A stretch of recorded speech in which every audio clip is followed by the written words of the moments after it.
Hi hello ಎಲ್ಲರಿಗೂ ನಮಸ್ಕಾರ. ಇವತ್ತಿನ ವಿಡಿಯೋದಲ್ಲಿ ಏನು ತಿಳಿಸ್ಕೊಡ್ತಾ ಇದ್ದೀನಿ ಅಂದರೆ, ಗೃಹಲಕ್ಷ್ಮಿ ಯೋಜನೆ ಕಡೆಯಿಂದ ಅಥವಾ ಸರ್ಕಾರದ ಕಡೆಯಿಂದ 22ನೇ ಕಂತಿನ ಹಣ ಎಷ್ಟು ಜನರಿಗೆ ಜಮಾ ಆಗಿದೆ, ಇನ್ನು ಎಷ್ಟು ಜನರಿಗೆ ಬ್ಯಾಲೆನ್ಸ್ ಇದೆ ಅಂತ ಇವತ್ತಿನ ವಿಡಿಯೋದಲ್ಲಿ ಸಂಪೂರ್ಣವಾಗಿ ಮಾಹಿತಿನ ತಿಳಿಸ್ಕೊಡ್ತಾ ಇದ್ದೀನಿ.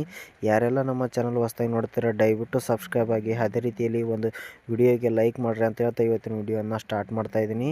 ನೋಡ್ಬೋದು ಸ್ನೇಹಿತರೆ, ಇಲ್ಲಿ ಎಷ್ಟು ಜನರಿಗೆ ಜಮಾ ಆಗಿದೆ ಅಂತ ಕೇಳಿದ್ರೆ ಒಂದು 40% ಜನರಿಗೆ ಜಮಾ ಆಗಿದೆ. ಇನ್ನವರೆಗೂ ಕೂಡ ಇನ್ನೊಂದು 60% ಜನವರಿಗೆ ಜಮಾ ಆಗಿಲ್ಲ.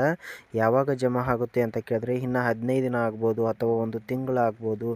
ಇಷ್ಟು ದಿನದಲ್ಲಿ ಜಮಾ ಆಗುತ್ತೆ, ಖಂಡಿತವಾಗಿ ಜಮಾ ಆಗುತ್ತೆ.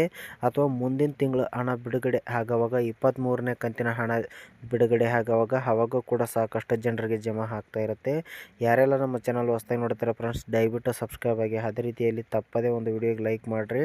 ನೋಡ್ಬೋದು ಸ್ನೇಹಿತರೆ, ಇಲ್ಲಿ 60% ಜನರಿಗೆ ಇನ್ನೂ ಬ್ಯಾಲೆನ್ಸ್ ಇದೆ. 60% ಜನರು